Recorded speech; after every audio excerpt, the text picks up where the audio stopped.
வணக்கம் ஃப்ரெண்ட்ஸ், எல்லாரும் நல்லா இருக்கிறீங்களா? நானும் நல்லா இருக்கிறேன்.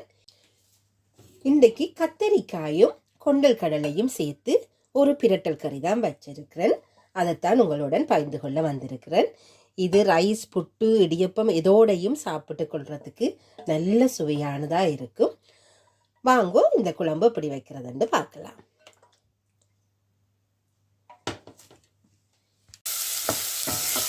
ரெண்டு டேபிள் ஸ்பூன் எண்ணெய் விட்டு கடுகு, பெருஞ்சீரகம், வெந்தயம் எல்லாம் போட்டு ஒரு பொரிய விட்டு இப்போ வெங்காயம் சேர்த்து வதக்கி கொள்ளுவோம்.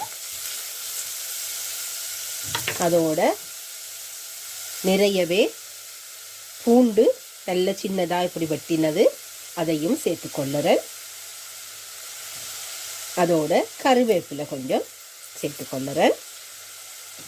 இதை இப்போ ஒருக்கா வதக்கி எடுத்துக்கொள்ளுவோம்.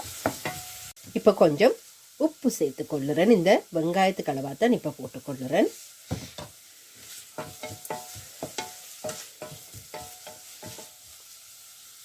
இது எல்லாத்துக்கும் முதல்ல கத்தரிக்காயை நான் இப்படி துண்டுகளாக வெட்டி டீப் ஃப்ரை பண்ணி எடுத்து வச்சிருக்கிறேன். கொஞ்சம் மஞ்சத்தூள் சேர்த்துக்கொள்ளுறேன்.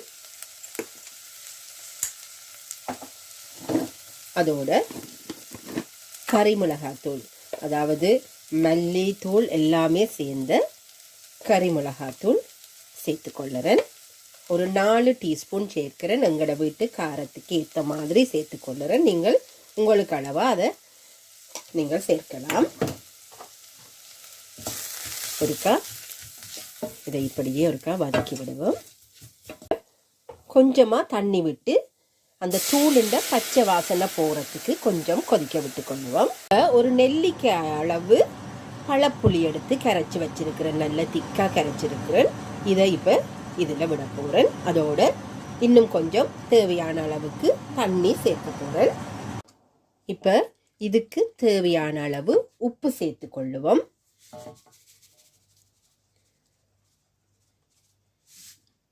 கொஞ்சம் இது நல்லா கொதிக்கிற பருவம் வரும் வரையும் அப்படியே கொஞ்சம் நேரம் அடுப்பில் விட்டுக்கொள்ளுவோம்.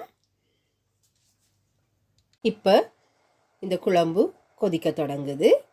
இதில் இப்போ பொரிச்சு வச்சிருக்கிற கத்தரிக்காயை சேர்த்துக்கொள்ளுறேன். அதோட ப்ரௌன் கொண்டல் கடலை ஊற விட்டு அவிச்செடுத்து வச்சிருந்ததையும் இதோட சேர்த்துக்கொள்ளுறேன்.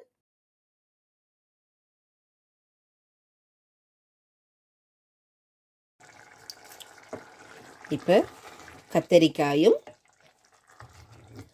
நாங்கள் போட்ட கடலையும் சேர்ந்து இப்போ கறி கொஞ்சம் திக்காக அவிஞ்சு வந்துட்டுது. இந்த நேரம் நான் ஒரு 1/2 கப் தேங்காய் பால் சேர்த்துக்கொள்ளுறேன். பாருங்கோ, இப்போ நல்ல வடிவாக அப்படியே பிரட்டல் கறியாக எண்ணெய் பிறந்து வருது. இதை இப்போ அடுப்பை ஆஃப் பண்ணிட்டு அந்த சூட்டுலேயே கொஞ்சம் நேரம் விட்டு விடலாம். இன்றைக்கு இந்த கத்தரிக்காயும் கடலையும் சேர்த்த குழம்ப நல்ல சுட சுட ரெடியான ஆட்டாமா புட்டோட தான் நான் சாப்பிட போகிறேன். இந்த ரெசிபி உங்களுக்கு பிடிச்சிருந்தா லைக் பண்ணுங்கோ, ஷேர் பண்ணுங்கோ, சப்ஸ்கிரைப் பண்ணுங்கோ என்னுடைய சேனலுக்கு. மீண்டும் இன்னொரு வீடியோவில் உங்களை சந்திக்கிற வரைக்கும் தேங்க்யூ. Bye.